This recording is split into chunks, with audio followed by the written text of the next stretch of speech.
fight's going to be boring as hell. Because any fight he's in is boring as hell. Shakur is a really good boxer. He's a good boxer, but it's nothing that stands out to me. It's just, okay, you know how to move, but it's nothing like Tank or me or... Like somebody gotta stand out. Like, like you're not just fighting I see anybody. boxers all the time. I've been watching boxers my whole life. I know the ones that are different. He's not different. Kerr will do everything, you know, not even to get like an ounce of hitting. Like, he's scared to really lock in and get in. Devin's not.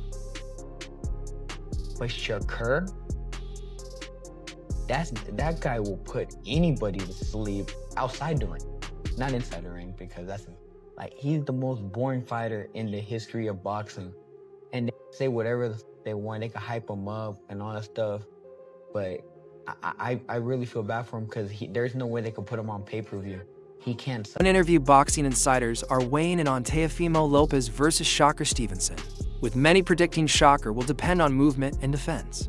Critics dismiss his approach as running and boring, while others praise it as elite-level ring intelligence. And that Shakur gets, like, people say that he's boring and all that. he's not entertaining. I mean, look, he's like the Andre Ward style. Andre Ward wasn't really that entertaining, but got the win. I mean, that's what boxing is all about. So I used to love watching Andre Ward fight because it was so perfect. I watched his footwork, how he moved to the right, to the left, and I trained with him as well, with Virgil. And I used to watch how he trained and how he fought, and I thought how he puts his hands out and uses it as a defense, and then pulls your hands down and catches you over the top, and them little things. So this is a fight that people get, because you got two different styles. You've got an offensive, defensive in Lopez, and you've got a defensive in Shakur. Boxing world prepares for one of the most anticipated fights of early 2026. The debate has shifted beyond who will win to how the contest will actually play out. Explosiveness, I would have to go with Teo. When it comes to actual rapid speed, I would have to go with Teo. But when it comes to body punching, when it comes to good timing, when it comes to craft, I would have to give all of that to Shakur Stevenson.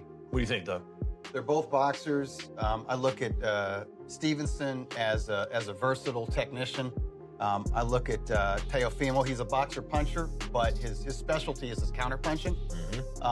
Listen, if Stevenson wants to be on his stick and move game, very difficult style matchup for Teofimo, and maybe not that entertaining to the fans. Because Stevenson's longer. Exactly. Stevenson's defense probably the best in the game, and he's longer. Great reflexes and timing, and so does Teo. That's why he's a great counter puncher. But Teo's, he's a very special athlete, and as a competitor, he is one of those guys who saves his A game for a fellow elite opponent. That's when he really rises his game and shows us the Teofimo Lopez that everybody thought. Shakur Stevenson, the undefeated WBC lightweight champion, is widely known for his defensive mastery. His use of footwork, angles, and distance control makes him extremely difficult to hit. EARNING admiration for technical brilliance while also drawing criticism for limited non-stop action. 135 contemporaries have a lot to say these days. Shakur Stevenson, well, of course he's now 135 after all that stuff, and then Devin Haney. Right, so why people even talk like he the best at... He didn't even fight at 135 yet. Right. He didn't even have power at 126, 30, or none of that. He is good.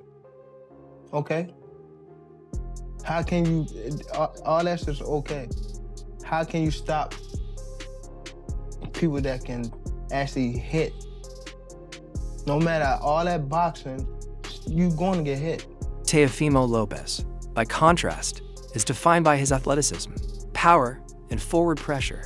A former unified lightweight champion and current WBO super lightweight title holder, Lopez thrives on forcing exchanges and landing fight-changing shots. I haven't seen him land 140. We have seen Teofimo do good at 140, so it's a tricky one. I think it's a 50-50 chess game inside that ring.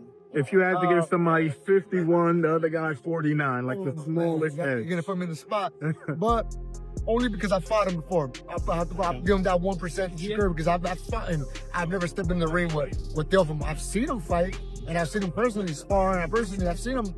He's an amazing fighter, but I will only give him that one to Shakur because I've stepped in the ring with him. Against a mover like Stevenson, Lopez believes his pressure-heavy style and punch combinations can disrupt the southpaw's rhythm and take away his comfort in the ring. Number one, you know, in boxing, so to speak, he's coming for my crown at the, you know, super lightweight division. And honestly, nevertheless, it's all about the fans.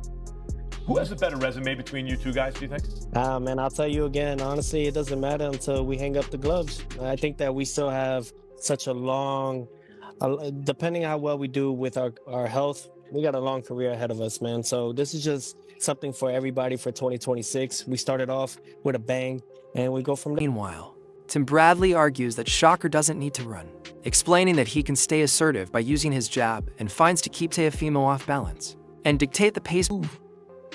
Yeah, it sounds crazy. Shakur can actually walk to Teo. Yeah, he can walk to Teo. Yeah, long as he walk behind with the jab. Long as he walk behind with feints, because feints throw off Teo. Jabs throw off Teo as well. He's a counterpuncher.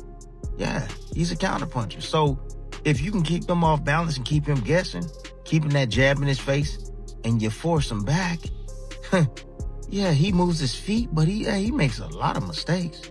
Gets himself out of position a lot of times. He's out of position a lot of the times, man. Brings those feet together at times. Oh, yeah. When he moves side to side, same thing. He responsibly defensively, nah. When he disengages, defense is whack. Trash. Yeah. When he resets, a lot of time he comes in the range, he's standing straight up. Come on, man. Shakur can take advantage of Teo not being that great on the inside, not being that great at mid-range. Bradley notes that Lopez often overextends and resets poorly, giving Shakur opportunities to stand his ground, read incoming shots, and rely on ring IQ rather than constant movement. He ain't got to run from Teo. Nah, he can stand right in front of Teo. He could, yeah, and see all them shots coming. For sure. You already know the punch selection that he gonna use. Punch selection gonna be he gonna try to use his jab at a rapid pace. Of course. He gonna try to out-jab Shakur. Of course. Flicking it out there, flicking his jab out there, man. Trying to get some sort of response. For flicking it out there, trying to just close the gap on Shakur. And he gonna throw the right hand downstairs. Yeah. That's what he gonna do. He gonna be looking for that right hand, then he gonna try to sneak him up top. Yeah. It's plain and simple. Sneak him up top. That's it. But if Shakur can stand his ground, if Shakur can evade and get right back in his space, right back in his face, man, evade and get right back in his face, right? When he's not set or ready to punch, when them feet are spread apart, Shakur can walk to him. Shakur can walk to him. Lopez, however, insists he's training to put Shakur Stevenson to sleep and make a statement, especially after going without a highlight reel knockout in recent fights. His focus is on landing a decisive blow, not just winning rounds. Consider you, out of you and Shakur, I would consider you the more explosive, possibly the more speed concerning like to the target quicker. But I haven't seen you really get the type of knockouts that made the fans appeal to the whole package and the whole system of you. Are you training? You mean at 140 pounds At compared to 135? Yeah, yes, in comparison. Are you training for a knockout? Are you training to do something to not just beat Shakur, but to beat him in grand fashion? When I say grand fashion, I mean going for the knockout.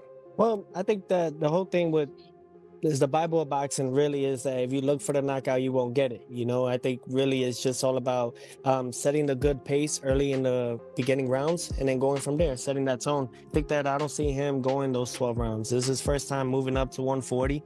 A lot of these guys can say a lot of things about me not knocking them out or whatnot, but they don't come and try to fight me after they feel this power. So it's for a reason. It carries. It does carry. I mean, I had a good showing with Arnold Barboza. He was #1, my mandatory, and he was too hesitant trying to commit to punches. So I think that it's just something that's going to be a rude awakening for Shakur. Hey, Doug, you hear that? He said the Bible of boxing. What else is called the Bible of boxing? Ring Magazine.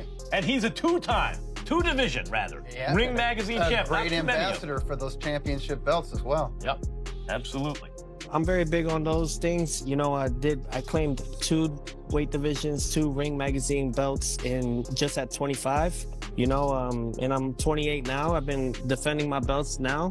I feel great, you know, and then most importantly, you know, this will be my 4th title defense with the Ring and the WBO junior welterweight world division.